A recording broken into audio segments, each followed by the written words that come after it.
Well, good morning, everyone. I'd like to call to order this Monday study session of the Pierce County Council. It is Monday, December 2nd, 2024. The time is 11 a.m.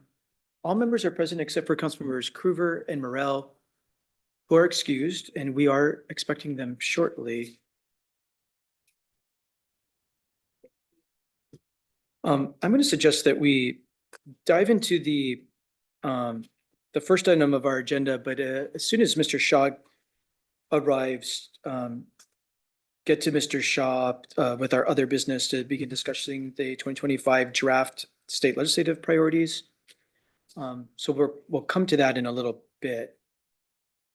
So let's move to item number 2, review of the December 3, 2024 council meeting agenda. Ms. Long, good morning. Morning, thank you. This is your regular meeting agenda for tomorrow's meeting, December 3rd. It is amended. We'll start with your consent agenda. You have one item under introduction and scheduling, and that is a resolution. It's our 2024-253. This is accepting the 2024 affordable rental housing NOFA funding recommendations and approving certain expenditures of funds. You'll be referring this to Health and Human Services and setting the final for February 25th. Under final action, you do have 3 resolutions. The first is our 2024-255, and this is confirming the appointment of 2 new members and the reappointment of 1 existing member to the Thunfield Advisory Commission. Next is our 2024-256, and this is confirming the appointment of 3 new members to the Tacoma Narrows Airport Advisory Commission.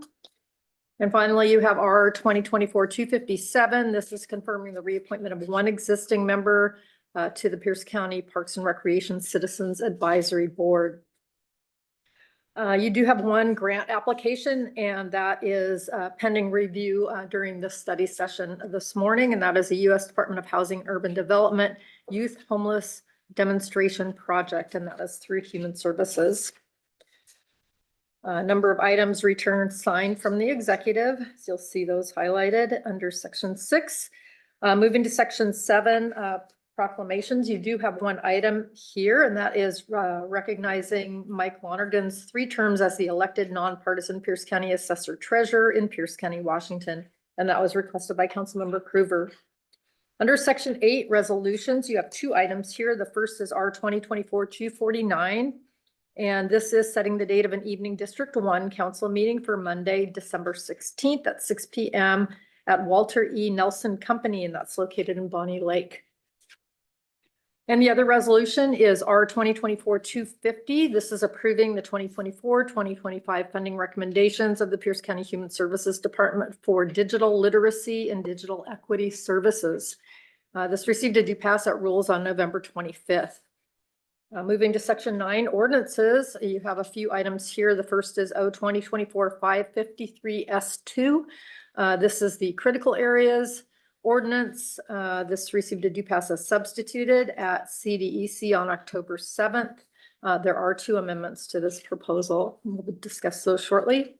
Next up is O2024-557S, and this is related to the Transportation Advisory Commission, amending Chapter 2.103 of the code to add a new member and clarify the requirement for annual consultation with the Accessible Communities Advisory Committee. This received a due pass as substituted at rules on November 18th. Number 3 is O2024-566. This is declaring certain timber resources located on county-owned real property as surplus. This is commonly known as the Buckley Forest Land Preserve Park property. This received a due pass at rules on November 18th. And finally, you have O2024-559S2. This is the comprehensive plan periodic update. I believe there are 13 amendments to this, possibly 14 amendment to the amendment, maybe. And this received a due pass as substituted at CDEC on November 18th. So that is your agenda for tomorrow afternoon's meeting. Thank you, Ms. Long. Are there questions about tomorrow's meeting agenda? We're going to come back to amendments in a little bit. Are there questions other than amendments? Councilmember Denson. Yes, thank you, Chair. Can I ask a question about the surplus of the timber on the Buckley Absolutely. property? Just because I don't think I've seen this before in the 2 years that I've been here. Is this normal for us in regards to surplusing timberland on, is this park property or a little bit more details on this? Thank you. I can answer that question, council member. So the surplus proposals for the actual timber resource itself is not the underlying fee simple ownership of the land. In order for the county to dispose of timber resources, there has to be a surplusing action. It's not very commonly done. It's infrequent, I'll put it that way, but it's not without precedent. The process that's provided here would enable commercial thinning of park-owned property to occur. It's been extensively briefed out with the sponsor of the legislation, the department. So it's not unusual. You just don't see them very often. Okay, all right, thank Okay. you. Thanks for the question. Councilmember Morel. Thank you. I think this particular issue is the first since I've been here also. But this particular piece of property is in dire need of some selective timber harvesting due to, the health of the forest. I appreciate the effort being done here because there again, it provides for a healthy forest, but also it allows the Parks Department to get some income off the logs. That'll be a first also. So anyway, I'm glad we're finally moving forward with this. Thank you. Thank you, Councilmember Morel. For the record, Councilmembers Cruver and Morel have joined us. And so to be clear on that item, it's not a clear cut of the property. It's a selective commercial thinning for forest health and to make way for public access trails and other public access. So the department and the sponsor and the community have been working on it for some time, as I understand it. Any other questions about tomorrow's agenda? We'll get into amendments soon.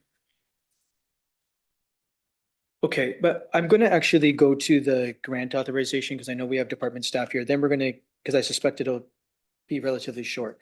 And then we'll get into our discussion about the state legislative priorities. So Mr. Boki, we have a U.S. Department of Housing and Urban Development grant for Youth Homelessness Demonstration Project.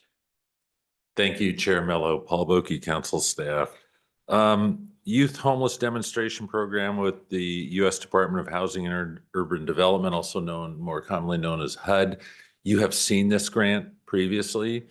The reason you're seeing it again is at the time when you approved this grant application several months ago, the county did not know how many dollars they would get. The minimum was $600,000 and it could go up to a maximum of $15 million.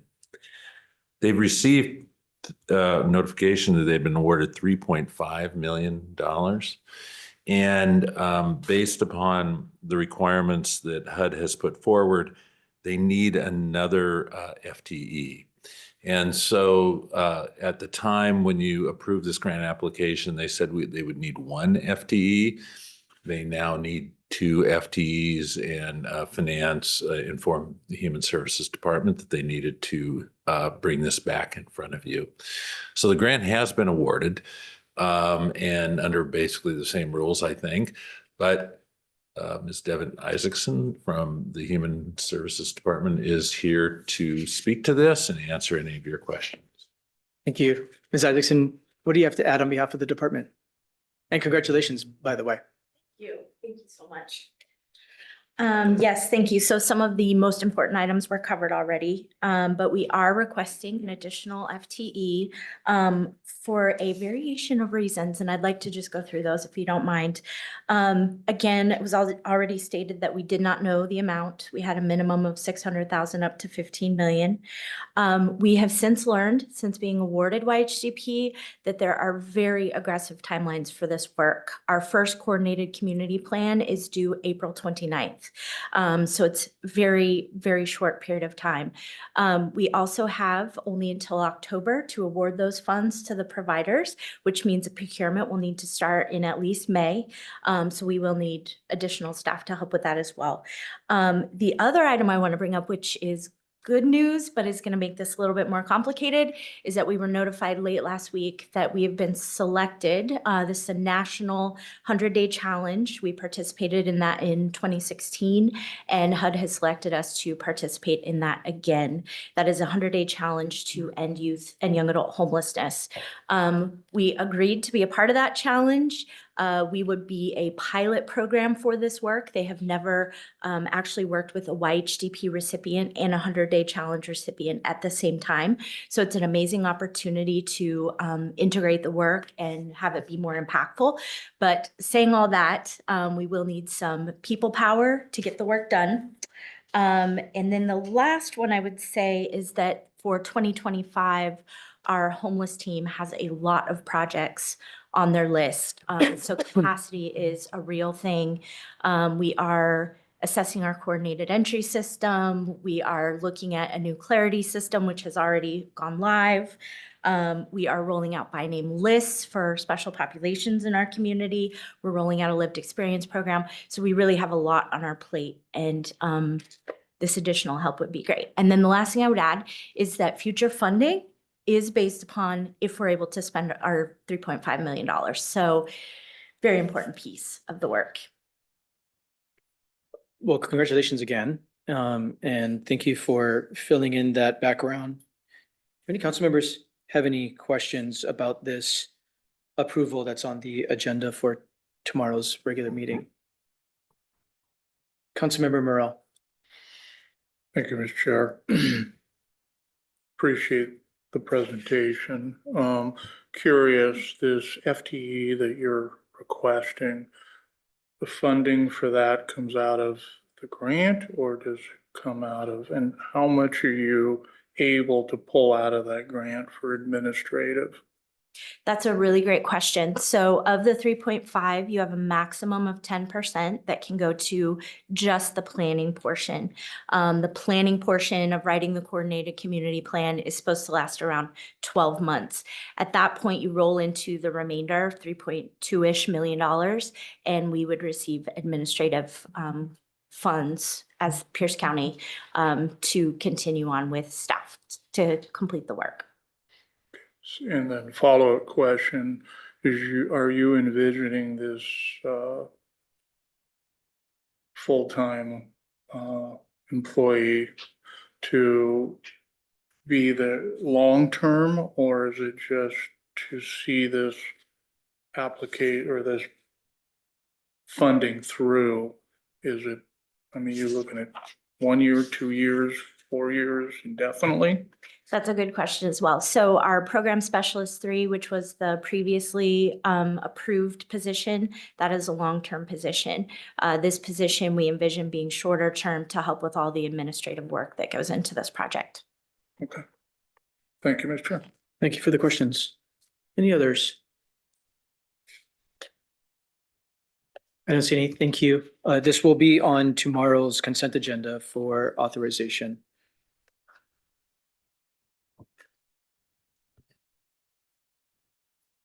We're going to move to other business. We are going to begin the discussion of our 2025 state legislative priorities. I'm going to turn it over to Mr. Taylor to introduce this item. We're joined by our government relations consultant, Mr. Shaw, in our Zoom room.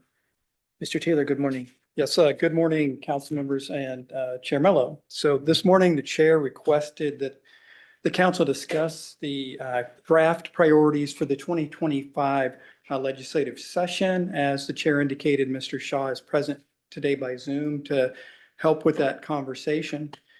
Mike Shaw and I met individually with council members over the last 2 weeks to review the initial draft and then to revise that draft based upon feedback received with the goal of having the 2025 priorities adopted by the council by resolution on December 17th. Mr. Shaw has also conferred with executive departments and separately elected officials when possible. I'll note that the proposed legislation was put out for sponsorship last week in your email inboxes. You should have seen a sponsor request probably Wednesday for the legislative priorities. As we discussed in our one-on-one meetings, action on the legislative priorities is occurring a little bit later this year because of uncertainty around elections, initiatives, leadership changes, et cetera. This was anticipated. And it's not unlike approaches taken with other jurisdictions. So Pierce County is not an outlier in this regard. I think members are aware that the 2025 session is a long session. It's expected to be a challenging one with the state estimating $10 to $12 billion deficit over the next 4 years. Mr. Shaw can talk further about that in a few moments. But to help focus the conversation today and to make productive use of staff resources during the session. This year, the priorities have been organized in a way that we hope helps with focus. There are 3 categories that we've organized. Mr. Shaw and I have organized the priorities around, or at least the draft priorities. First are high priority items. There are 4 of those, and I'll run through those in a moment. We've got a secondary list of priorities. And then there's a list of capital funding and infrastructure related requests. This year at the request of the chair and members, we've done our best to put dollar amounts to specific items where appropriate to help with the conversation with the members of the state legislature. So when you look at the priorities, you'll see in parentheses following some of those items, a dollar estimate or funding estimated request. In regard to those 3 categories, the high priority items are those items that have a significant impact on county government or they're of highest importance to county government. These are the items that the county is expected to focus much of its effort on during the session.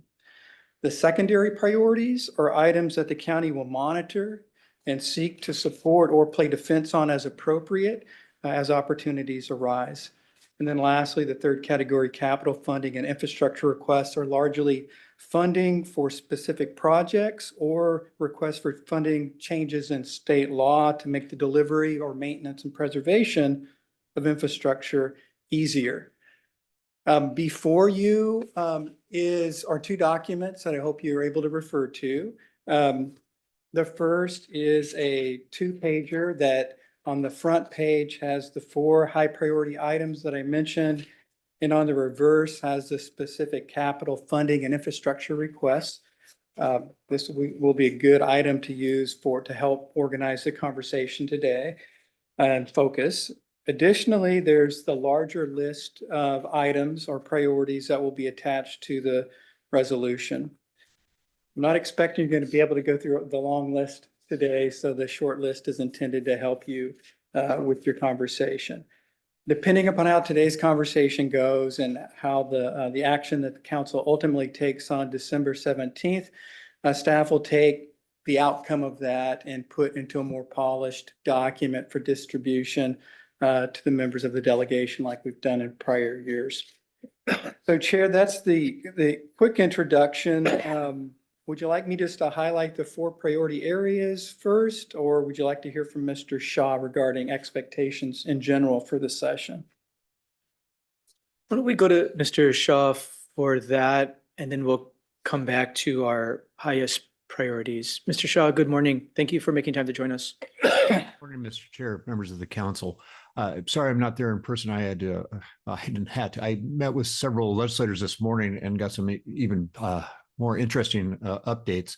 As Mr. Taylor pointed out, it's going to be a very challenging budget year, but biennial budget for the legislature. And it seems like the number gets worse every meeting I attend. I think when we were meeting with you, we had a number of about 11 billion general fund deficit over 4 years. talking with the majority leader, Senator Peterson this morning, he dropped a number 14 billion over 4 years. And on the transportation space, 8 billion over 10 years deficits. So to give you an idea of the scope, during the Great Recession, the legislature had to deal with a $9 billion general fund deficit. And they did that by cutting everything. They got out on time mostly because they cut everything down. So it was so that's pretty bracing news I got this morning. It is a 105-day session budget year. It starts on the 13th, so we have a very late start, probably the latest you'll see. It's always the second Monday of every month. And it gives us an opportunity to meet with our delegation in the beginning of that month. We've done this in the past, either in person or by Zoom. We seem to get much better participation if we make it easier on the legislators and do it virtually. The session will end in April 27th. That's the 105th day. And we already have a cutoff calendar, and I'll make sure I forward that. A draft cutoff calendar won't be officially adopted till the first week of session. And I'll send that to Mr. Taylor for those of you who are interested in that. That's really, as far as setting expectations, that's what I wanted to kind of give you that budget news. The other, of course, the big news is the first time in 12 years we'll have a new governor, and we're still trying to figure out who we'll be working with and what his priorities will be. The Governor Inslee's budget will be released in probably about a week and a half, 2 weeks. And so we'll see what his priorities will be on the way out. And next week is committee week. The House will hold several hearings at the beginning on the 9th and the 10th, and the Senate will have its hearings later that week on 11th and 12th. So, and as you might expect, many of those hearings will be about their budget issue. Thank you for that background, Mr. Shaw. And so, sounds like with you, every time you meet with the legislator, the deficit gets higher. I think that means we need to ask you to stop meeting with legislators then. I think that's a good idea. Thank you. Let's come back to Mr. Taylor to begin discussing our highest priority needs that we've begun to identify. All right, thank you, Mr. Chair. So there are 4 high priority areas. These areas, I know members are familiar with. Several of these areas were on your priorities for last year. The first priority area is securing local government funding for essential services. As the members are aware, and this was discussed with the supplemental budget, the growth of the general fund revenues aren't keeping pace with the cost of providing mandated services. The risk forecast that's included within the budget that you adopt each year shows a structural deficit with the county's general fund reserves falling below the county's 15% fund balance target within the next few years. Roughly 80% of the general fund is devoted to public safety and justice services. And so I know you're familiar with that. That's a challenge, not only that Pierce County is facing, but a number of local governments are facing relative to their general fund, property tax, and other revenue sources that support the general fund. So this item is highlighting that for the legislature again. I know a number of other jurisdictions are likely to be highlighting the same concern. So it shows up as the first priority on the county's highest 4 priorities for this session. The second item is the indigent defense caseload standards. I know the council's talked about that a number of times. The council provided a letter to the Supreme Court with its concerns, and the chair provided testimony to the Supreme Court regarding the potential impacts of those caseload standards on local government and the ability to provide services. The estimate that's been provided previously in terms of the cost to implement the proposed standards is roughly $12 million in year 1, and then increasing to $35 to $41 million annually at full implementation. So significant cost burden on local government. So that's item number 2. currently on this draft. Item number 3 highlights behavioral health needs in the community like the council's done in prior years. Identifies 5 particular items to focus on, not intended to be an exclusive list here, but 5 items that the council has talked about previously. First is, continuing to enable individuals that are discharged from Western State and McNeil to return to their counties of origin by encouraging the state legislature to provide the resources necessary in those communities so that they can receive the individuals that are being discharged. I know the council through the Health and Human Services Committee has talked about Medicaid reimbursement rates and the challenges with those rates. The state recently completed a study in that regard.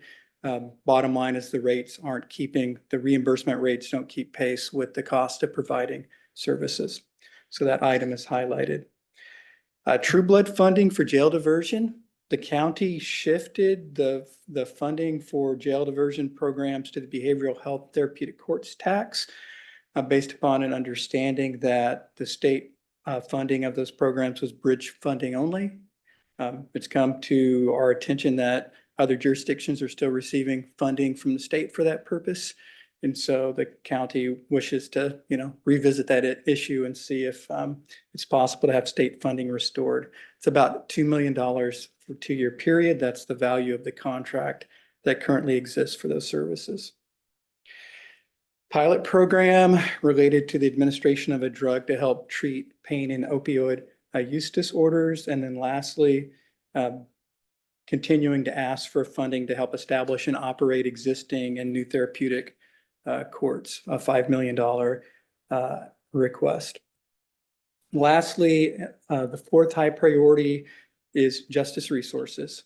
So continuing to highlight the need to address shortages of interpreters, law enforcement officers, public defenders, prosecutors, jury duty pay, youth gun violence, as well as an item that you recently discussed with the supplemental budget, and that's the costs of addressing complex litigation and tort actions, specifically associated with recent changes in state law. So you'll see a $2.5 million price tag or request for that item.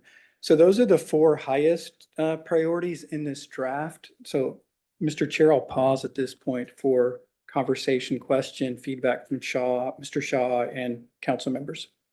Thank you. And then after we hear from council on these, we'll turn our attention to some other capital funding requests that we've identified that are of priority to the county. Vice Chair Kimball. Thank you, Chair. We have as the second to the bottom there, curb youth gun violence. Is that in support of direct legislation that's already anticipated? Or is that a general, we want to see some legislation originate to assist with this? As it's currently drafted, it's not highlighting a particular bill or bill that's anticipated. It's more general in nature to for the county to monitor that topic and provide support on bills that should arise. Mr. Shaw may be aware of bills from last session that may be carried over to this session or things in the works, but as drafted, this particular item isn't highlighting a particular bill.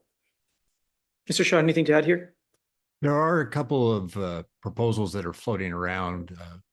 One from sheriffs and police chiefs with regards to youth and council, and a number of others with regards to firearms in particular. Nothing has been released as of yet. Pre-filing will begin mid-month, so we'll start to see some of these things as become a bit more real. But there's a number of conversations going around in this space.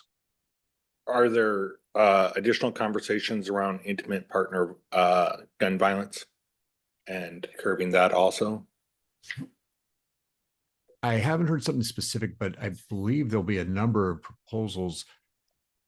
A number of folks that I work with have been asked to work on them. I just haven't been given the specifics, council member. Okay. I just, and I know we'll be voting on this later, and I don't know if comments today will just be folded in or if we have to bring a full amendment, but I would like to add intimate partner gun violence in with that. So youth and in intimate partner, basically domestic violence. Thank you. Any other feedback about these highest priorities before we turn the page and talk about capital funding?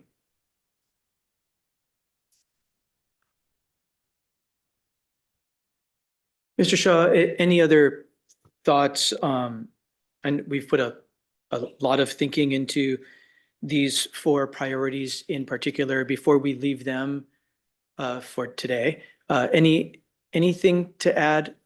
Any other thoughts on what we've identified as our highest priority needs?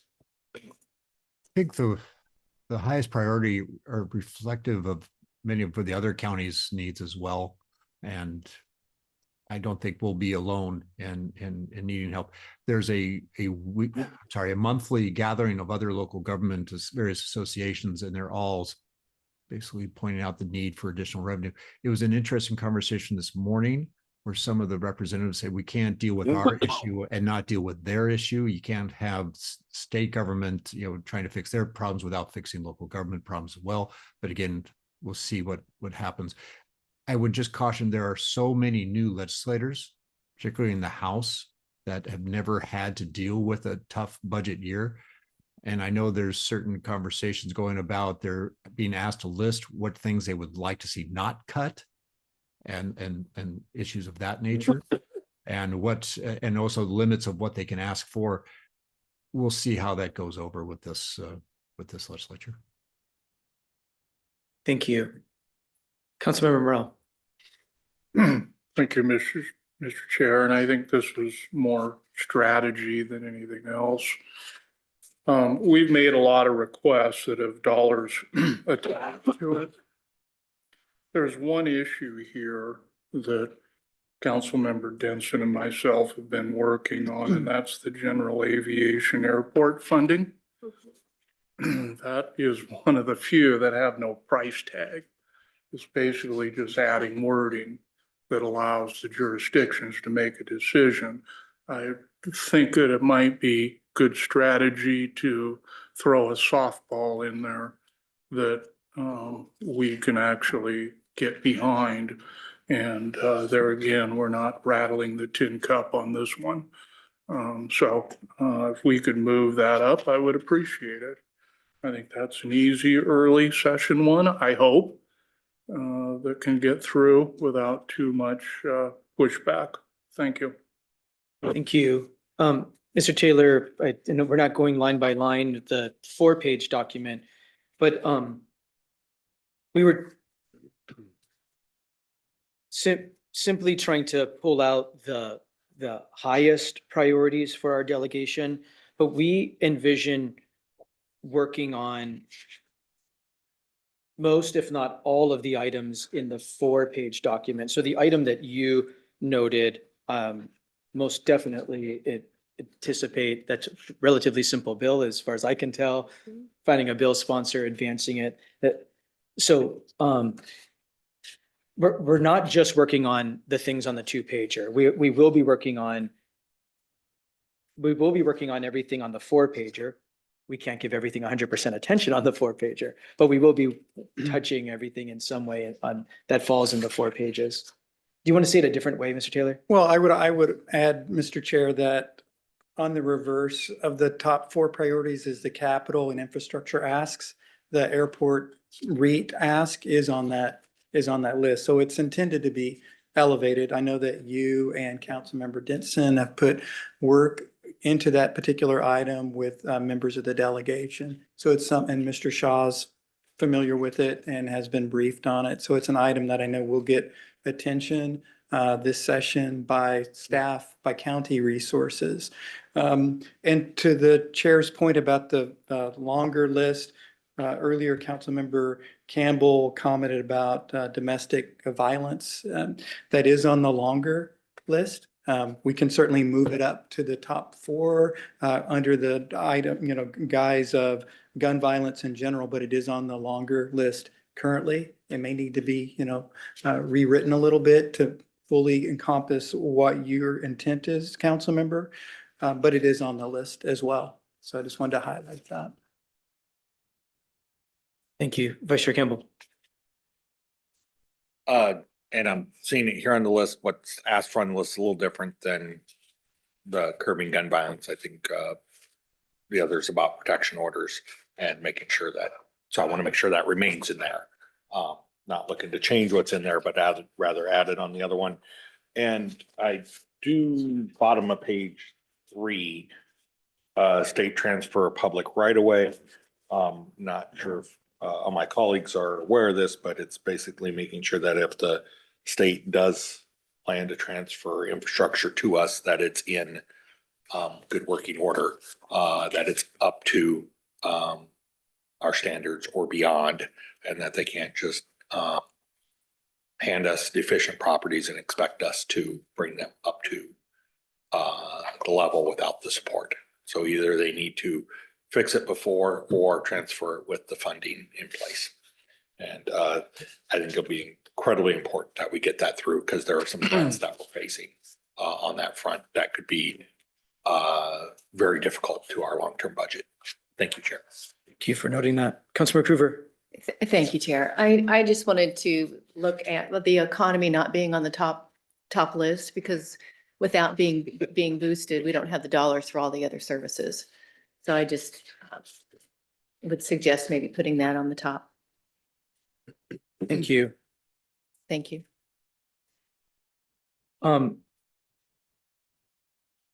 So let's move on to the capital funding. All right, thank you. So before you have a capital funding and infrastructure request list, you'll see that there are currently 7 items on the capital list.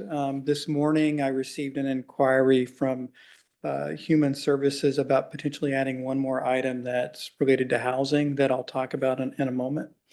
But the items are Sprinkler Recreation Center, so the community center improvements, a $2 million request. That item is in the capital facilities plan. Sports field partnership with Bethel School District to help convert the old Bethel High School gymnasium into a community sports complex, $500,000 request. Foothills Trail emergency bridge repair request. Ski Park Bridge, $500,000 being requested. Chambers Creek Canyon Trail Bridge, $1 million request. As a reminder, that item was included in the supplemental budget and capital facilities plan amendments that the council just approved. That budget anticipates that funding from the state would come forward to help with that project. The Meridian Habitat Park Community Nature Center, $2 million requested. Earlier this year, or actually December of last year, the county submitted a request for funding to the Brian Abbott Fish Barrier Replacement Board for a bridge replacement over Canyon Creek to remove a fish passage barrier. That's a grant that you approved submittal of. It is on the funding list by the Barrier Removal Board, but it's near the bottom of the list. So it's a $3.85 million request. And then the last item is a very ambitious request, but it's the Milroy Bridge replacement. This is state funding assistance to replace the functionally obsolete Milroy Bridge, which I know members are all familiar with. It's one of the segments of the Canyon Road regional connection, but the bridge itself is in dire need of replacement. It's a $50 million request. Or at least that's the value that's assigned here. That's consistent with what the county's asked for in prior sessions. So those items. And then this morning from Human Services, I received an email asking the council to consider a $1 million request to recapitalize the Community Development Corporation Acquisition Fund. So this is the fund that enables the Pierce County Community Development Corporation to provide funding to acquire a property. So most recently acquired a mobile home park. Roughly $750,000 from that fund was used for that purpose. So Human Services is asking the council to consider making a request to the legislature to provide funding to help recapitalize that particular fund. So those are the items for specific capital asks. And then under infrastructure requests, 2 items. A county ferry support. This would be a change in state law regarding public procurement to facilitate longer-term maintenance and preservation contracts. Specifically, that would aid the county with its scheduling for dry docking for ferries, so that it becomes predictable, becomes maybe more cost effective. Longer-term contracts potentially would be enabled, and this is something that Councilmember Hitchin and our Chief of Staff have worked on. And then lastly, but not least, general aviation funding. This is the change in REIT real estate excise tax statute to enable that revenue source to be used for infrastructure investments at publicly owned general aviation airports. Relatively simple change in the law that doesn't result in any increase in tax revenue. It just provides flexibility to local government, broadens the range of uses of that particular revenue source. So that is what the current list is, Mr. Chair, and I will pause. Thank you. And with the revenue picture in Olympia, this is incredibly ambitious, but these are our identified needs, some of our identified needs at this point. Again, the strategy is, when legislators are in 15-minute meetings, literally 15-minute meetings, right from 8 a.m. to 6 p.m. every day, maybe showing them a 4-page document might be too much to consume. And so they'll certainly get the 4-page document, and we'll be working on agenda items on all 4 pages. But in order to really have their attention, we tried to really simplify what are the highest priorities. And so that's the difference between the longer agenda and all of our priorities and the 2-pager to really focus it. Otherwise, from my experience, they get too much information, and it's too much. If we put 4 pages plus in front of them, it just becomes too much. Mr. Shaw, do you have anything to add? I think you covered it. In my experience talking to legislators, when I get in there, they're going to say, what's your top priorities? And they're going to want me to have a list, 3, 4 that I can give them. But on the other hand, it's, if you don't ask, you don't get. So I don't have any problems with putting all of our priorities on a list. But again, in reality, as you pointed out, those 15-minute meetings, they want to cut to the chase. Thank you. Other members, Vice Chair Campbell.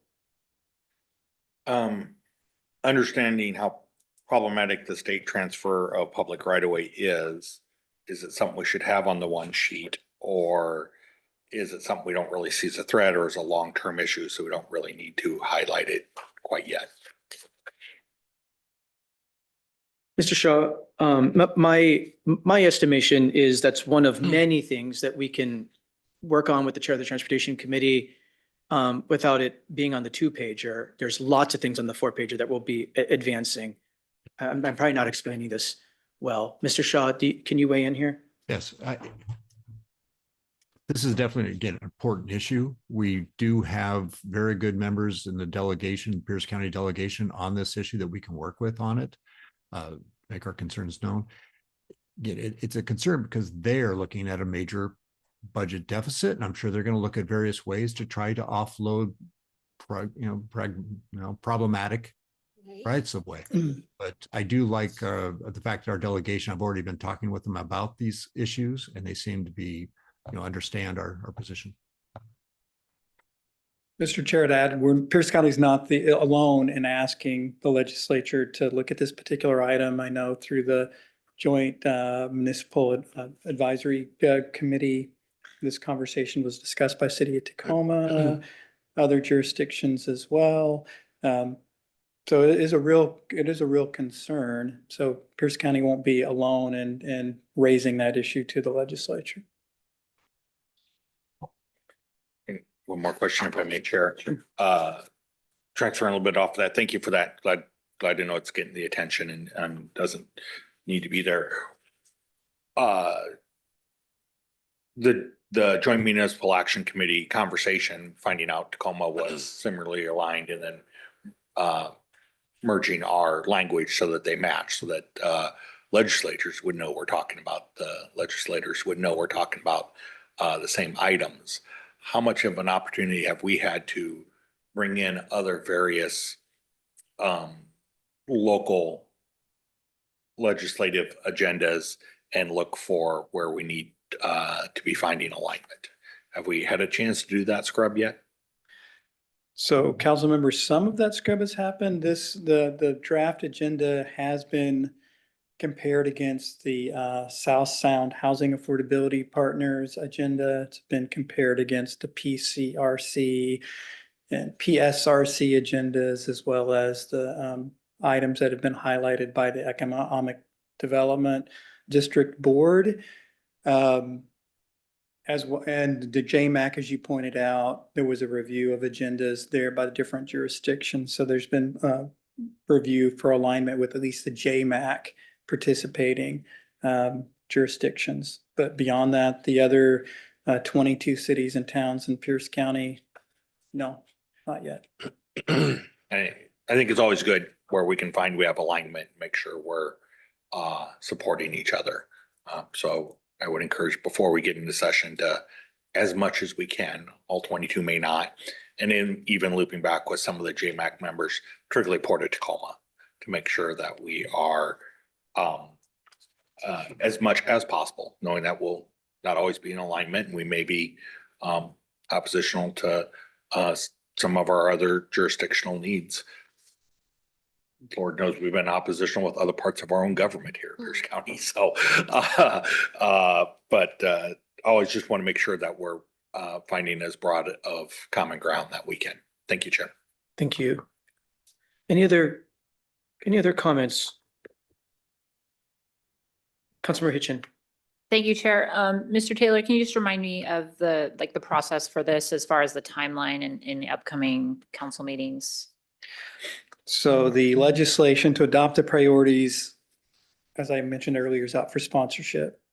And council is expecting or anticipating that it would be introduced tomorrow on consent agenda. Rules Committee would happen the following week. And so there'll be opportunity to further amend and refine the priorities at that point in time. And then final council consideration is anticipated for December 17th.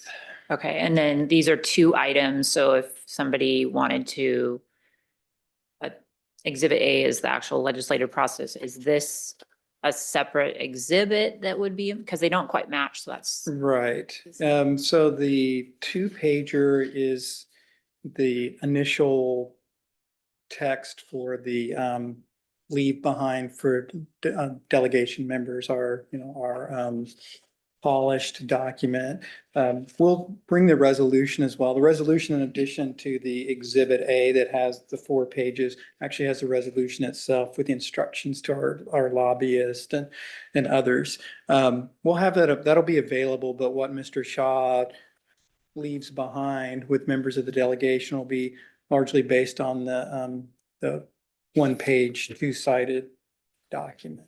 Okay, so the item we're dealing with is the Exhibit A. Correct. This is created once we adopt this, so we Correct. don't actually adopt this document. That's correct. I'll Okay. refine that document based upon what comes out in the final Or something that resolution. shows up in 2 months and we need to add or take something off? Yes, Okay, correct. thank you. Just want to make sure I was following. Thank you, Chair. Thank you. There will also be further collateral created that is graphically interesting to support our priorities as well. Okay, thank you. Councilmember Denson. Thank you, Chair. Not sure exactly how I want to ask this, so I might have to ask a couple questions. But some of the things we have here are pretty specific, solution oriented, which is great. Others are kind of larger goals that don't direct the legislator or any of the legislators in regards to a solution. So I guess my question for Mr. Shaw is, if you could remind us maybe of when the cutoff is for bills to be introduced and how you're going to keep us informed in regards to whether there are bills that specifically address any of these priorities so that we can track, yes, there is a, one or more pieces of legislation that get us to, for example, securing local government funding or, I mean, any of these, because if there's not a specific bill with a solution, then we're not going to get anywhere towards our objectives. That's why I like our REIT bill that Councilmember Morel and I have worked on. We know there's a bill, we know there's a sponsor. I mean, it's pretty simple, but there's a solution. So I'm pretty excited about that one. Yeah. I'll try to be as brief as I can. Bills will be starting to be introduced about mid-December, the pre-filed bills. And because we have a much longer, we have 2 weeks in January, so there's a longer period to do the pre-filing. And then you can introduce bills all the way to the end of session. But the cutoffs, the ones I think you're asking about, again, first day is the 13th. The first policy committee cutoff, according to the draft cutoff calendar, is going to be February 21st. So knowing that the last week of that 10, they're just doing, committee trying to vote things out, you really want to have your bills introduced in the first 2 weeks of the session in order to make sure you have enough time to get a hearing and so forth. Now, the fiscal committee cutoff, they have another week. They're not looking at their cutoff until the very end of February, the 28th. So those are the first two big cutoffs that really tell you when you need to get your bills introduced. It's a long session, so you can do it the first couple of weeks, but the longer you wait, the smaller that window gets, of course. I hope that answers your question. Yes, and are you going to be giving us weekly updates? Is that how we did it last time? I can't remember. No, I'll be there every Monday to meet with you in person and hopefully give you good news. Good. So that'll be helpful to us to make sure that there are bills that address these different priorities. I mean, some of it is budget, which I understand comes at the end, but the policy ones hopefully will show up at the beginning of session. Yeah, and the only thing I say, any policy bill that has a fiscal note is going to have a much tougher time this year. Yeah. Okay, thank you. Thanks for those questions. Okay, thank you. We wanted to walk through this. It'll be heard in rules next week and then up for final on the 17th of December. And as the council knows, we have to also this is our proactive agenda. We have to be reactive to any number of things that are coming our way throughout the legislative session. And that's why we'll meet regularly with our staff and Mr. Shaw to keep tabs on what's going on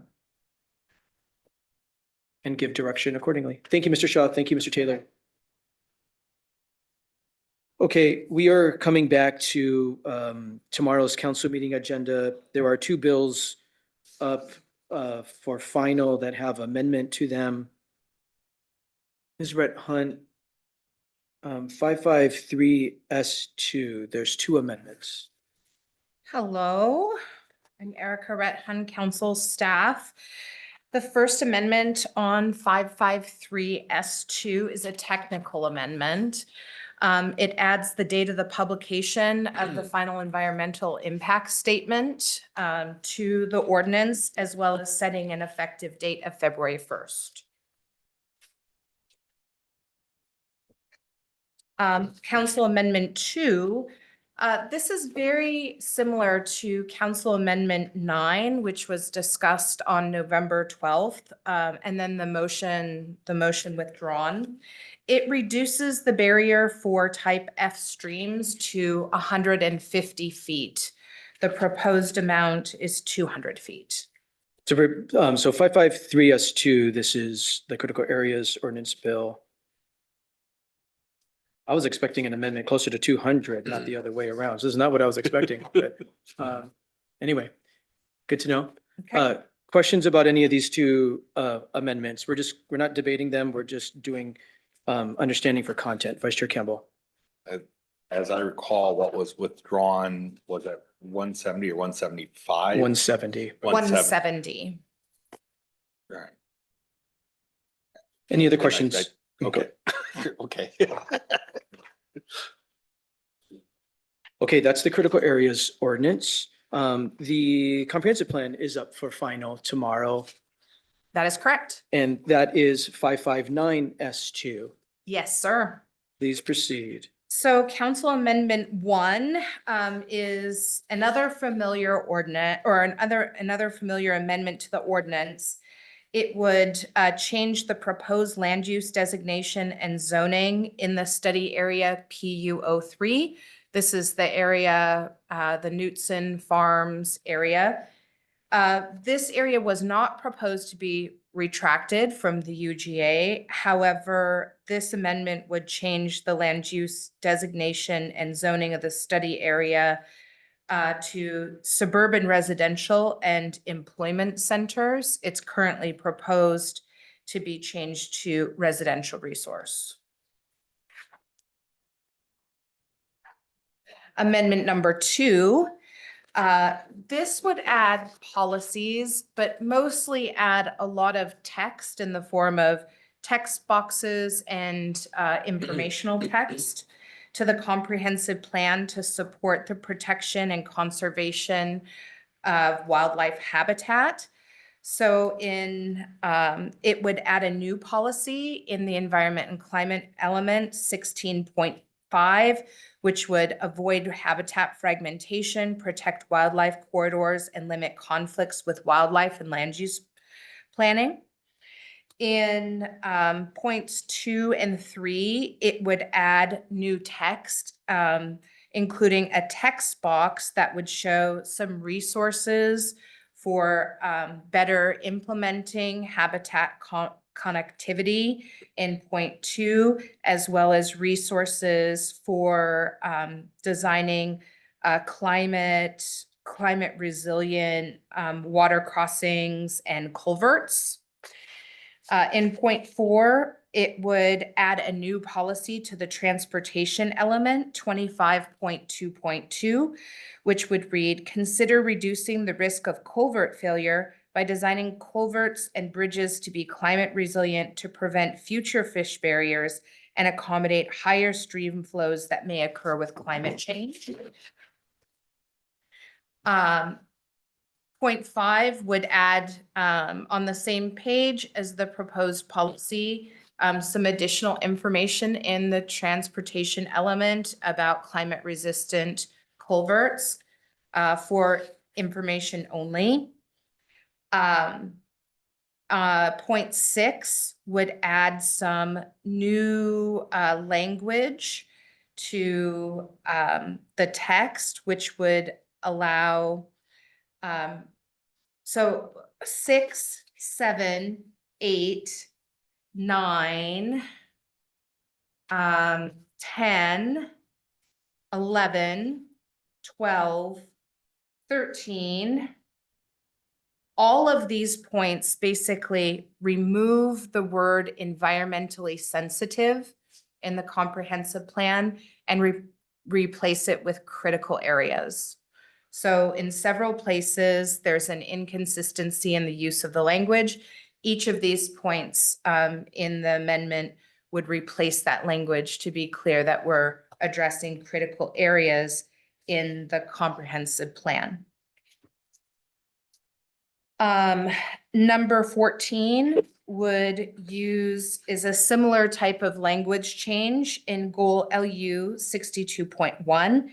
It would strike the term natural resource-based activities and reword that as ecosystem services.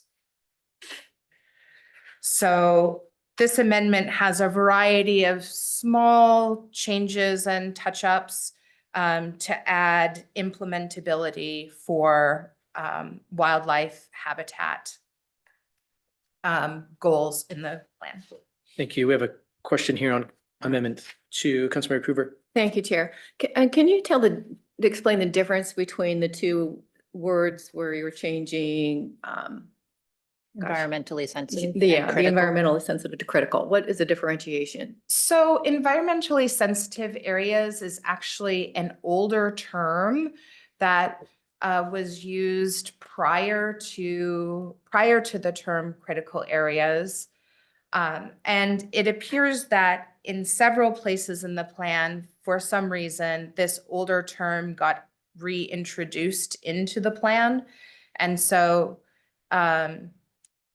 so the difference between environmentally sensitive areas is that that term is a broad term that may or may not be critical areas, but critical areas is a specific term that refers to the areas that are regulated as critical areas by the state. So I guess maybe my question is, if I look at this area, how do I know it's now critical and not environmental sensitive? It's just the same thing, Well, but new words? because these aren't regulations, there's no regulatory implementation of what an environmentally sensitive area is. It's a broad umbrella term. And so in these cases, in the text and in a couple of policies, the term that should have been used was critical areas to refer specifically to critical areas and have the tie to our critical areas regulation. Okay, so it's application of codes. Okay. Exactly. And then the other one was, how are the ecosystem services defined or used here? So ecosystem services is a new type of a term that's used. It is actually a term that's used in our best available science information for critical areas. So it was a recommendation by the Department of Fish and Wildlife that we use that term to have a linkage for between critical area policy and critical area regulations. Okay, if I could get the information from Fish and Wildlife, what they said, I appreciate that. Thank you, Chair. Thank you. Vice Chair Kimball. Thank you. A lot here. Seems like there's a lot here to absorb. But so I guess, when we look at this one, would you describe this as mostly technical in nature, or is it actually, adjusting or creating new policy procedure? So I would say the majority of the information here where it's changing terms, that is very technical in nature, right? There are a couple of policy changes. So for example, the number 1, it adds a new policy, right? Number 4 adds a new policy. Those policies are consistent with other direction that's, as you can see, they're all sub-policies of a goal. So it's consistent with other direction in the plan. But 1 and 4 do add new policies, which would be more substantive. Okay, I will probably have some follow-up questions on this because there's some things I'm not entirely sure on, but Okay. I don't need to vet that all out right now. Thank you. Thank you, Councilmember Morrell. Thank you. To follow up on Councilmember Campbell's concern pertaining to the new policy, item number 4. I guess I'm curious to understand the intent here. Is the standards that Pierce County has pertaining to designing culverts and bridge not adequate, or what do we want? What are we doing here? I think the implementation of this policy would be a review of our standards to ensure that they're consistent with the guidance of Fish and Wildlife for preventing or encouraging climate resiliency and preventing future fish barriers. Okay, I get that. I just don't know if I want to open up our policy to what another state agency would like us to do when we're doing what we need to do within our ability to pay for all this. Because I can see some pretty elaborate fish barriers coming out of that conversation. And obviously, I don't want to put the county in a position where we either accept it or we're in violation of our own policy. So a little concerned about that. So thank you, Mr. Chair. Thank you. Councilor McCruver. Thank you, Chair. And a little bit more follow-up on that and trying to discern what is, maybe you don't know, what is different that is done to make it sturdy already, because we certainly don't want any problems with our culverts.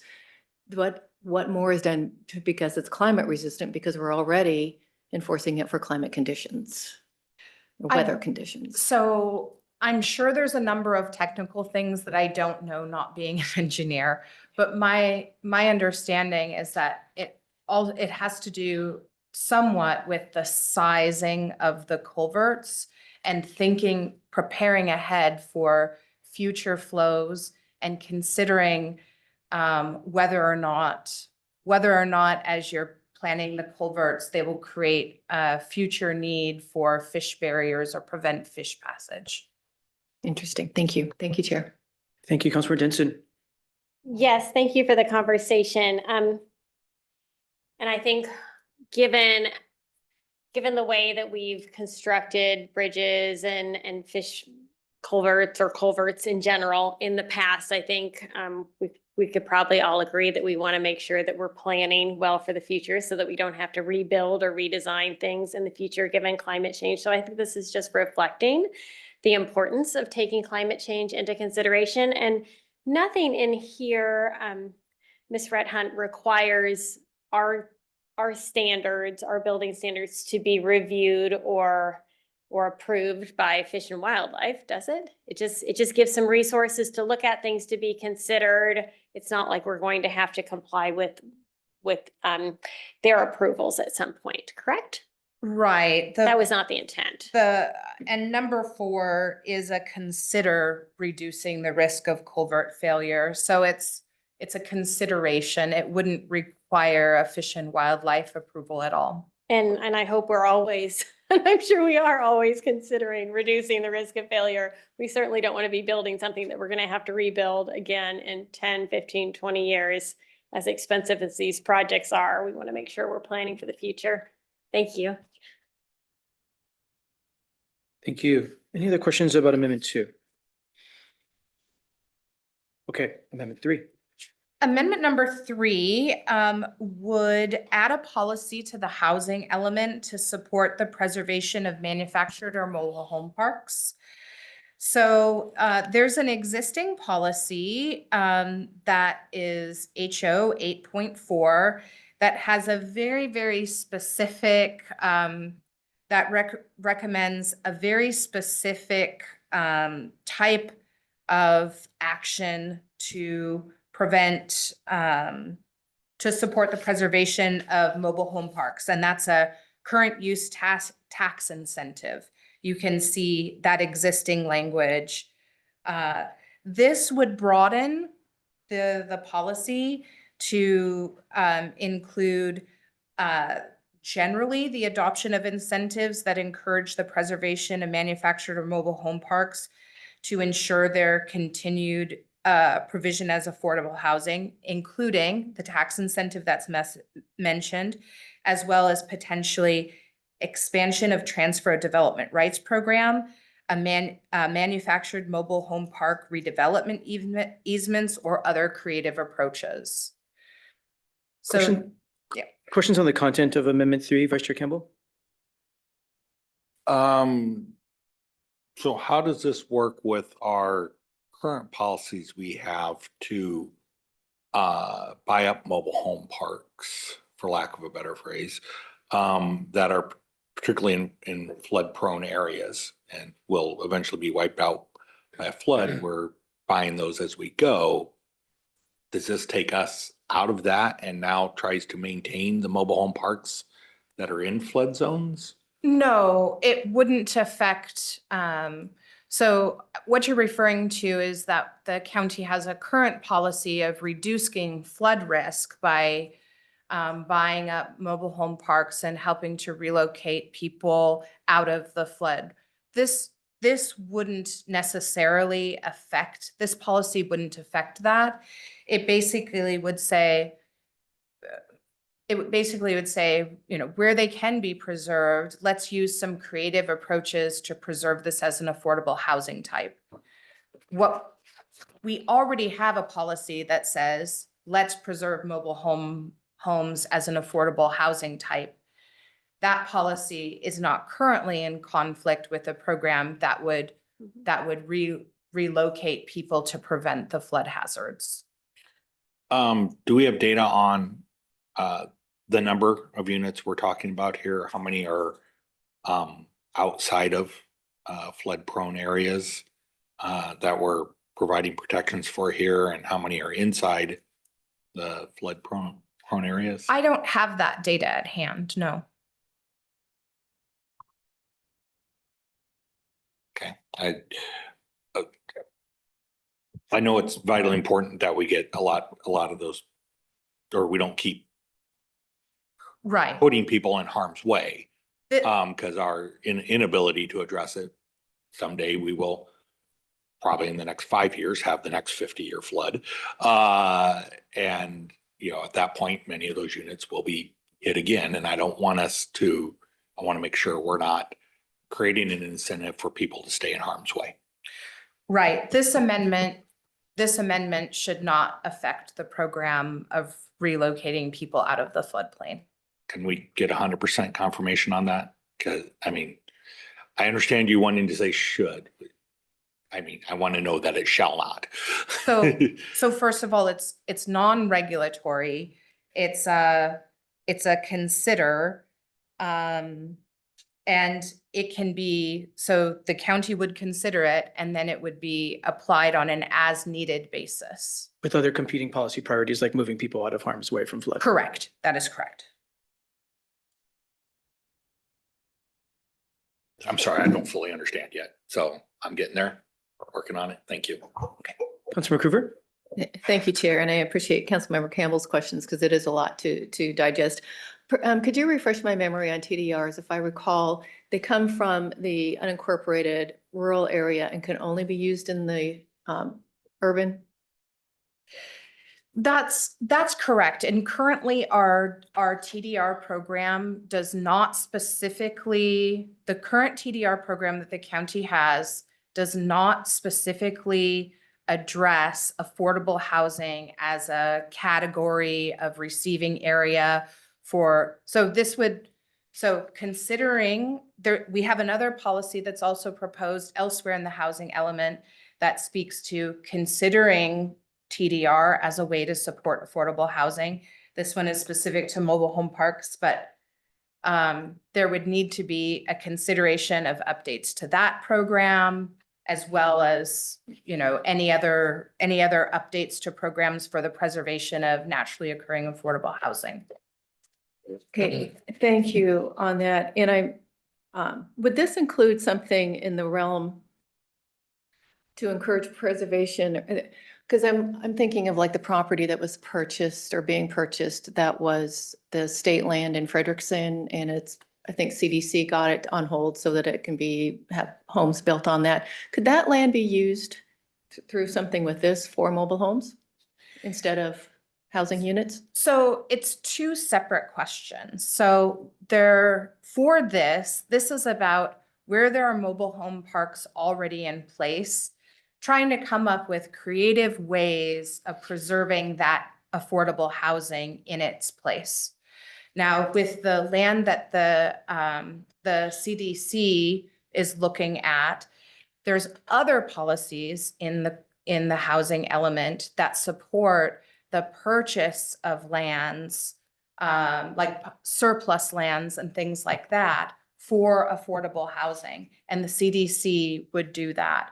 So whether or not those lands could be used for mobile home parks probably has more to do with what the underlying zoning of those lands are and things like that.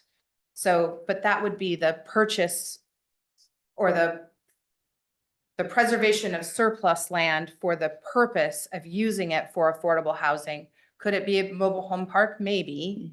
But that is different than this policy, which is preserving mobile home parks that already exist where they can be preserved. Okay, thank you. Yeah. Thank you, Chair. Thank you. I don't see any other questions about Amendment 3. Okay, amendment number 4, amendment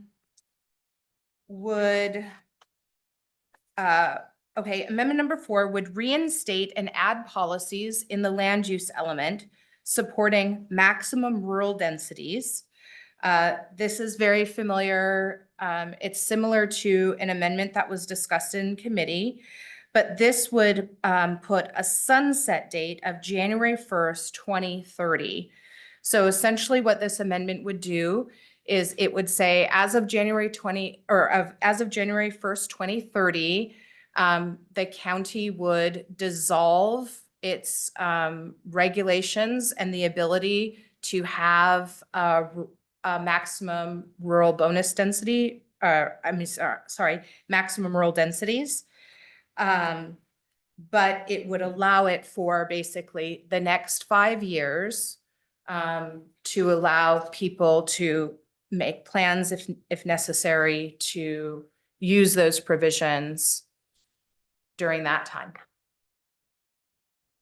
Questions about the content of Amendment 4? We don't have time to debate.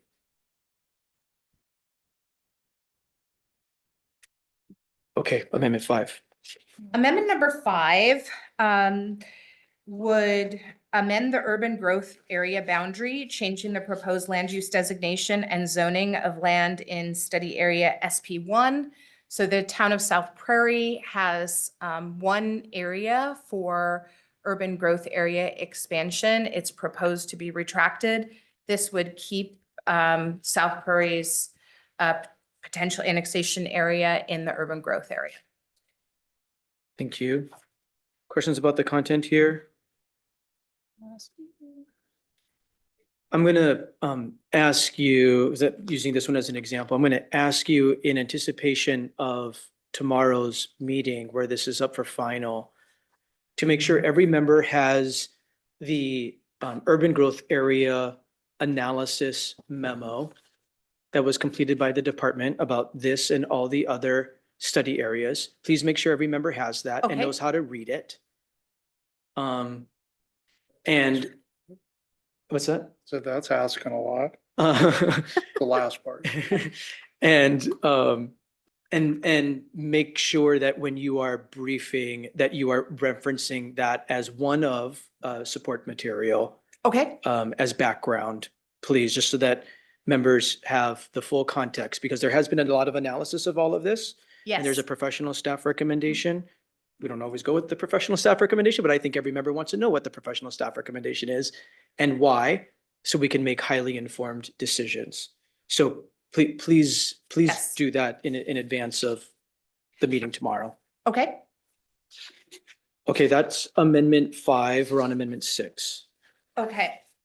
So amendment number 6 would amend the land use element to remove the rural 5 zone. So in the original proposal that came up from the department, the rural 5 zone was removed. And this was in response to the preferred alternative resolution R 2024-158S. In committee, there was an amendment that basically put the rural 5 zone back in. This amendment would take the rural 5 zone back out. Questions about Amendment 6, Vice Chair Kimball? So just to be clear, this is essentially reversing the vote that happened in committee. Correct. Okay. Any other questions? It's important that we understand what's in front of us. Any other questions about the content here? Okay, Okay. Amendment 7. Council amendment number 7 would amend the urban growth area boundary, changing the proposed land use designation and zoning of land in study area EA05. So this is another one that was in committee that would add, that would retain certain parcels with in this town of Eatonville's potential annexation area and urban growth area. Now, in committee, the town was asking to retain area EAO2 and EAO5.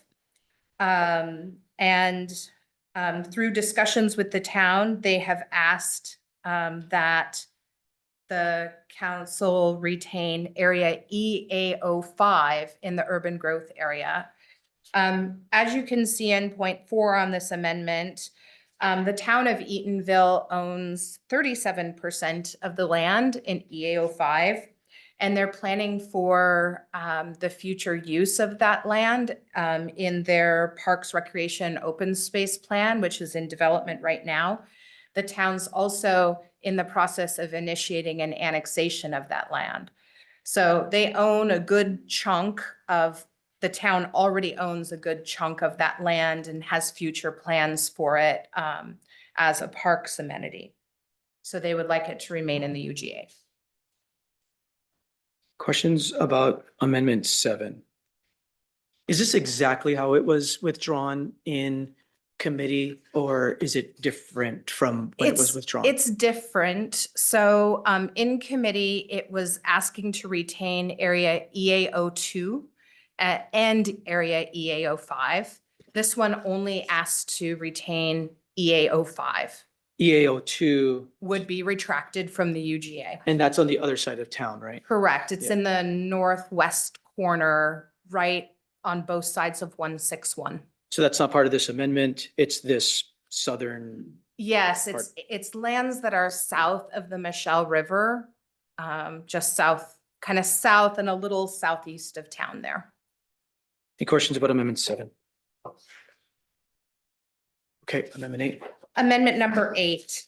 So this makes adjustments to the level of service for ferries in both the comprehensive plan and the capital facilities plan. So in the level of service statement, which is in both of those plans, it was changed from a standard of, in the proposal, of maintaining ferry capacity at 100% peak winter weekday demand to daily ferry service with capacity to serve the Anderson Island population. So part of the issue here is that it doesn't address the Ketron population, which is also served by the ferry service. And it also, the standard here, it is a lot more difficult to measure than the existing standard. Even though the way in which it was analyzed and proposed or analyzed in the capital facilities plan was not significantly different than the existing standard. So the proposal is to roll it back to be the existing standard, which is more measurable and also includes all the populations served by ferries. Questions about Amendment 8? Okay, Okay, Council Amendment number 9 would change the proposed land use designation and zoning of parcels owned by the Peninsula School District to public institution. So for those of you who were in committee, there was a committee amendment passed.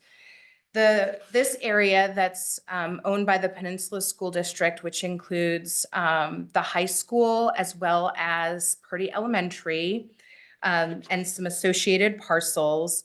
There was an amendment in committee to change the zoning of those areas to public institution.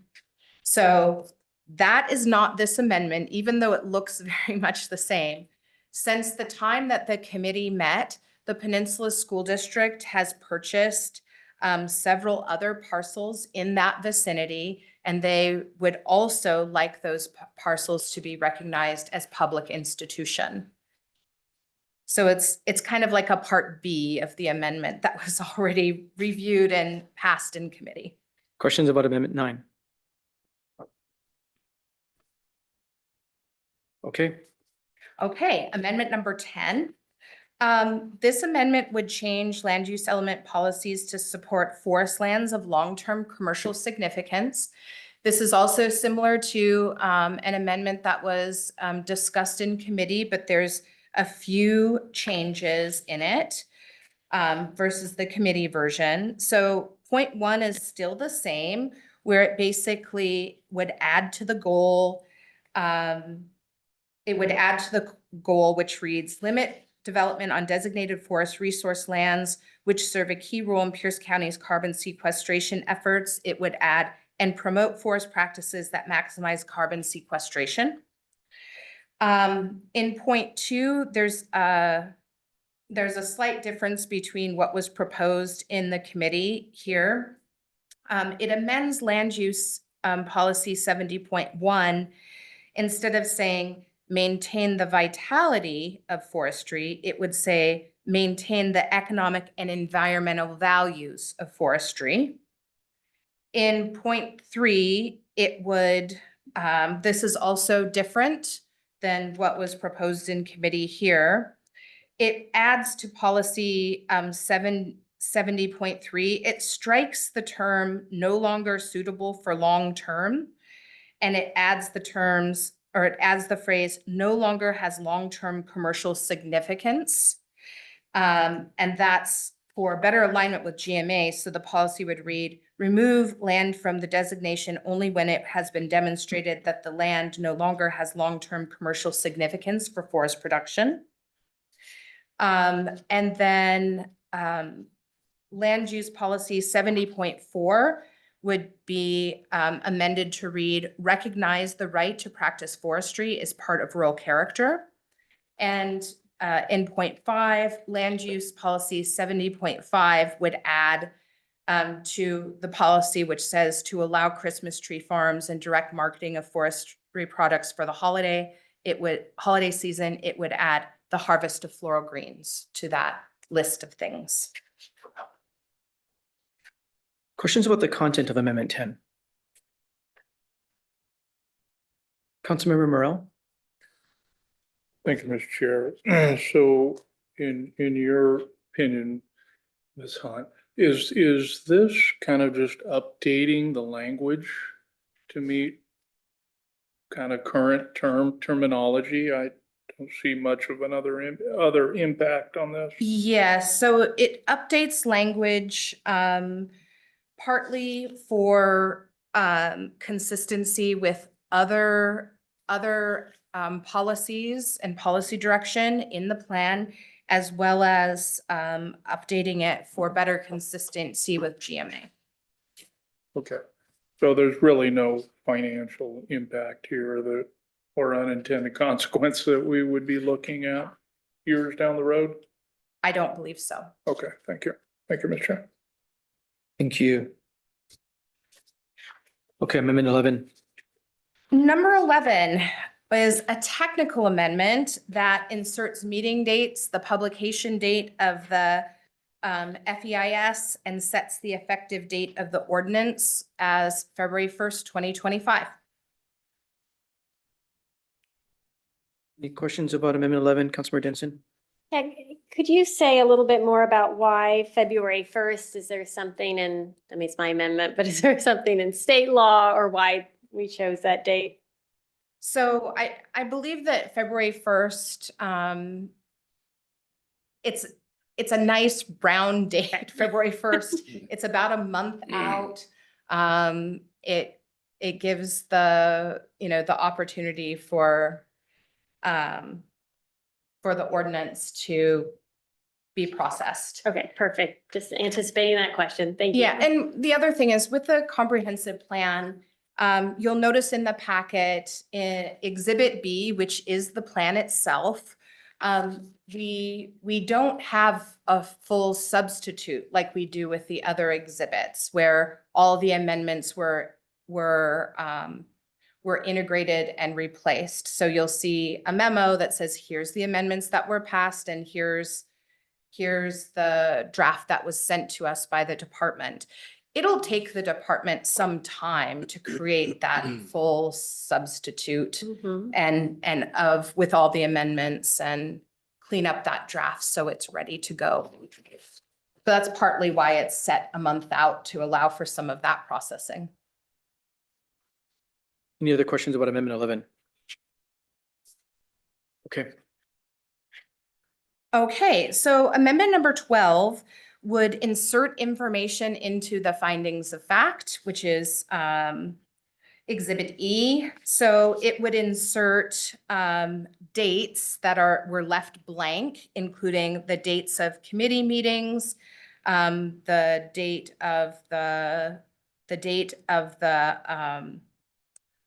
council hearing. So those dates would be added. In addition, in point 3,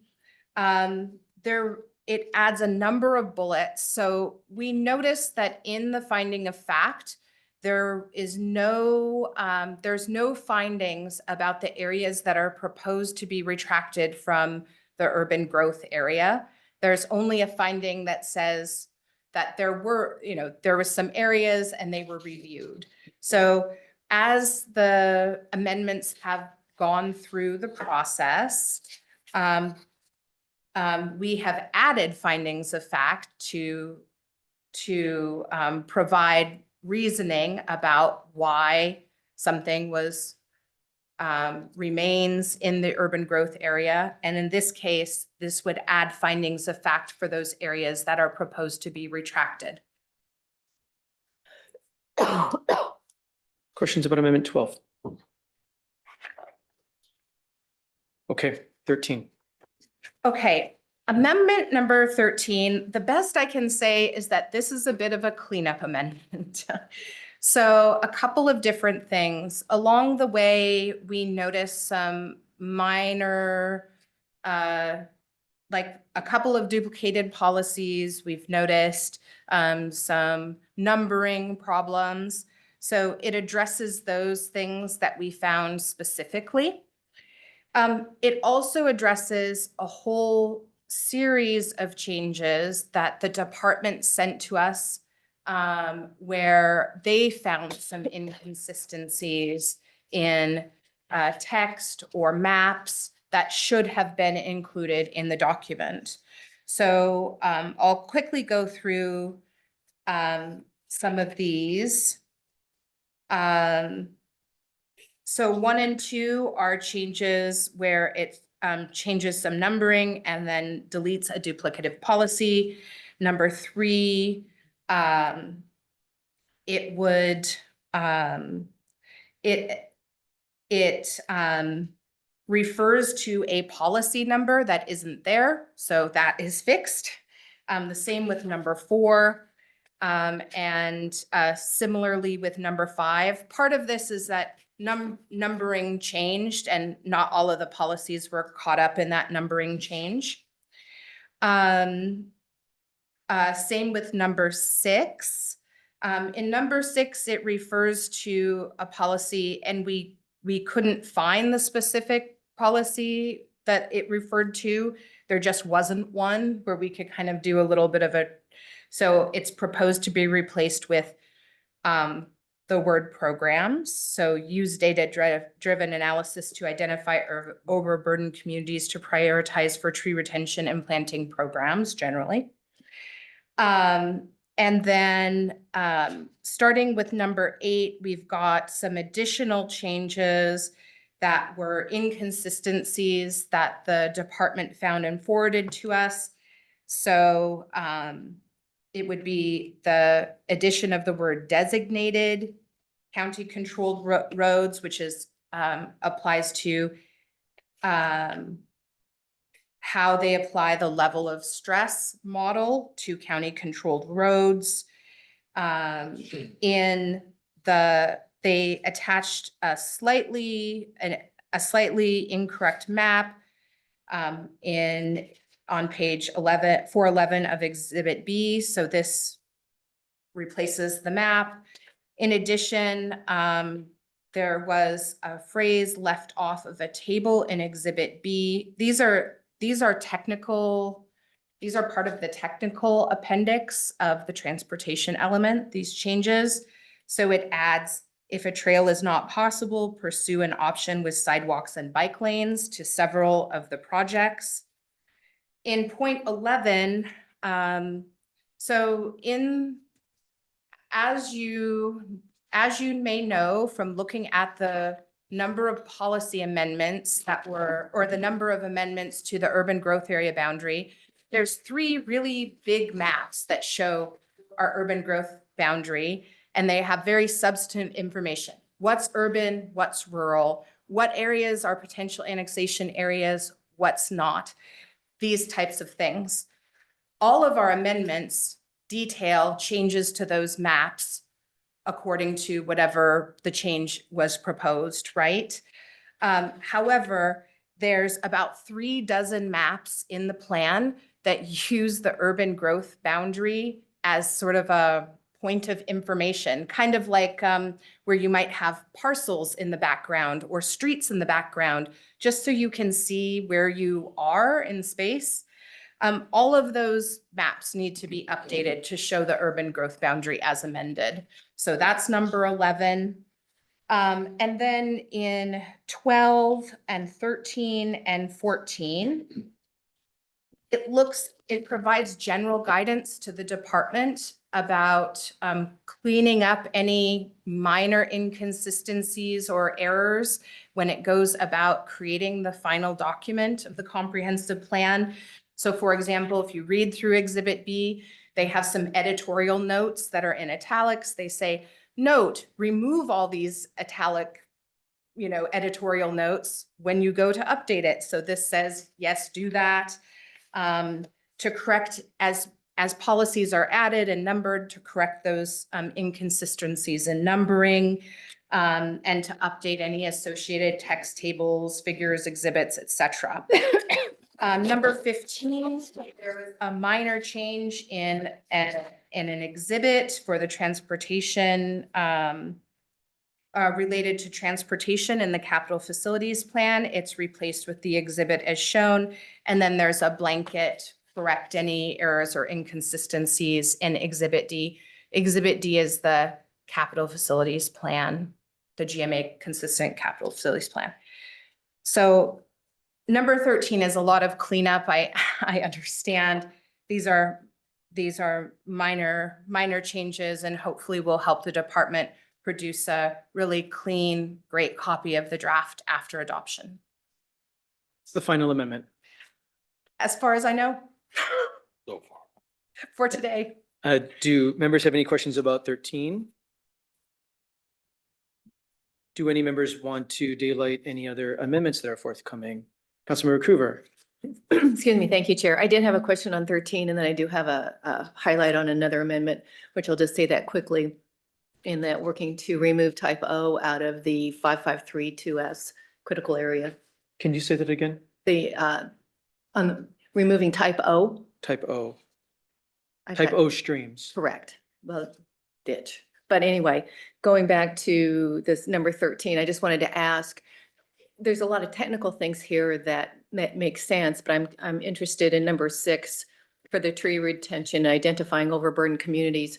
Are those, is this leading to an added expense in doing this, or does this make someone, maybe they live in an overburdened community and they can come to the council and say, I want more trees because I'm in this, and it's in your policies? So I think this policy would, when decisions are being made about where tree planting programs should take place, this policy would suggest that the department should consider whether or not there are environmental justice reasons, there's communities that are that should be prioritized for those programs. Oh, okay. Thank you. Thank you, Chair. Thank you. Vice Chair Campbell. Thank you. On number 13, part 7, with the BRT. Is this, reprioritizing how we want Pierce Transit to do it? No, there's an accompanying map that shows Route 2, and for some reason, there's just a typo that says Route 3. So in on page 385, under the subheading Transit Standards and Priority Network, there's some text that talks about a route. And then there's a map that shows the route and the text is incorrect. So we're fixing it. Okay. Yeah. And then a question on the, not about any of the amendments under, but on the ordinance 559S to, it'll be S3 at that point. Is Chair the intent then to consider and adopt what should be S3 at that point? Or is it to hold it over for another week? I know we've been doing different to reach different public hearing requirements. What is the intent on this? The current plan is to final this tomorrow, if at all possible. Well, follow the will of the body, of course, but the current plan is to do final consideration after a public hearing tomorrow. Okay, thank you. Councilmember Coover. Thank you, Chair. Due to the vastness of this, will we be having public comment on the amendment separately, or is the intent to do as done before? The current plan is to consider all the amendments and then do a public hearing. Is that up for discussion? In the sense where this is a very political document, a very refined document with lots of information, and I believe constituents are wanting to be able to comment on the amendments as they are presented, rather than wait for them all to be rolled up, because then it's too late to have any influence. The committee has had extensive public input over the past many months, and we've also gotten significant public input in writing and email. I think council understands the issues that are in front of them. And so my current plan is to debate the amendments and then do a public hearing to get further public input and do a final vote tomorrow evening. If the majority wishes to postpone for some reason, then we'll follow the will of the majority of the council. Thank you, Chair. Any other questions or comments about amendments?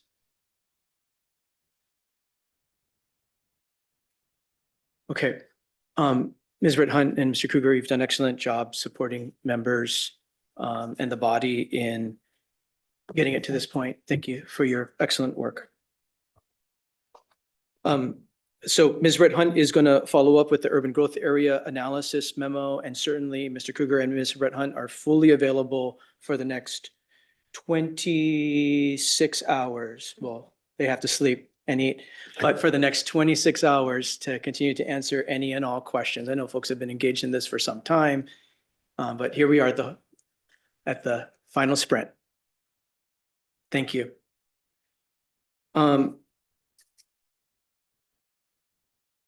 Okay, that's everything for tomorrow's council meeting.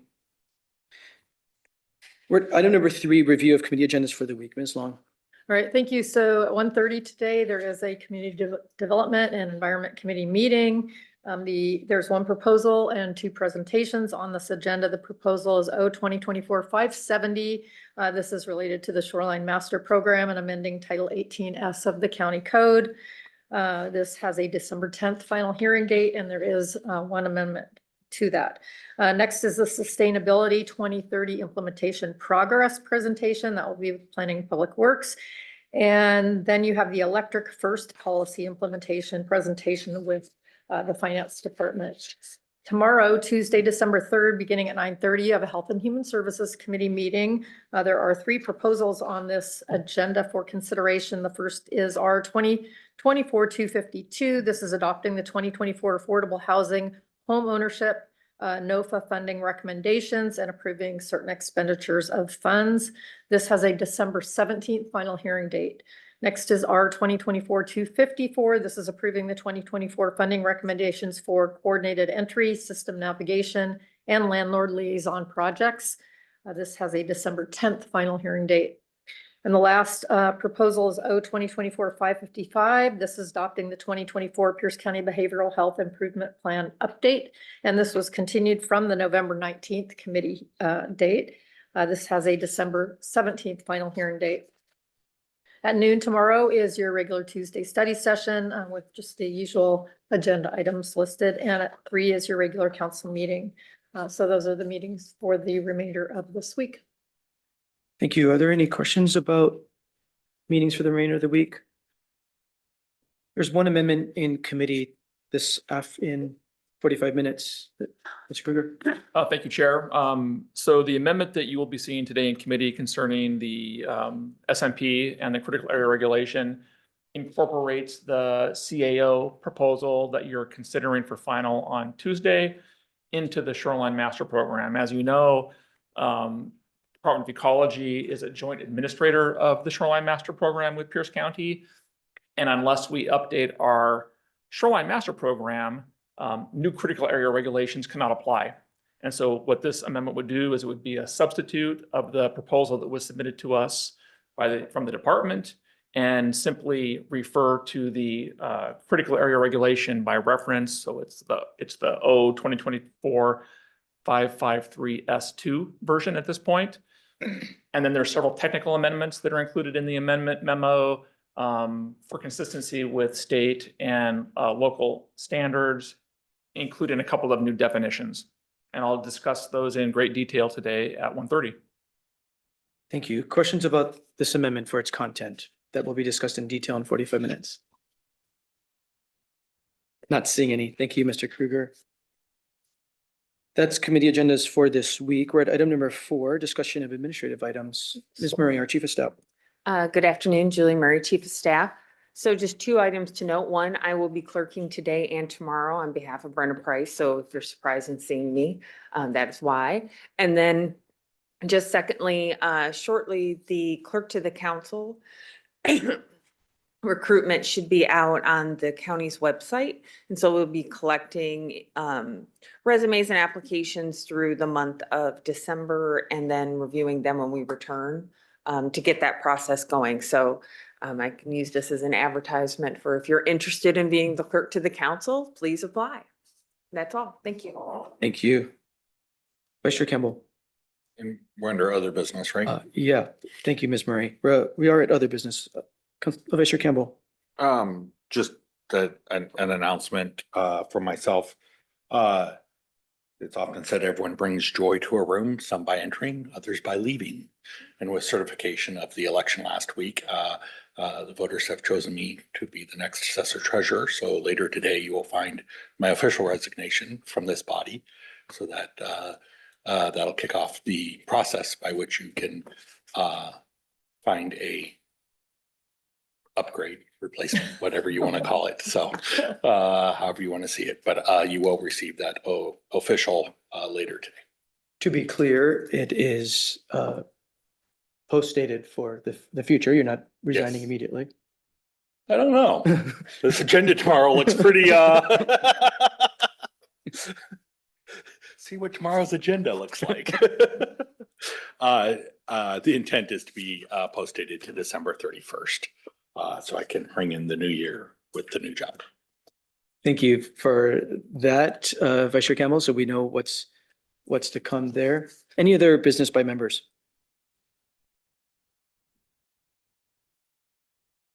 Well, again, Mr. Kruger and Ms. Rit Hunt are fully available to discuss with staff. Please take them up on their knowledge so that members are as prepared as possible for tomorrow's meeting. Ms. Long, is there any other business? Nothing further. With no other business before the Pierce County Council, in our Monday study session, we are adjourned.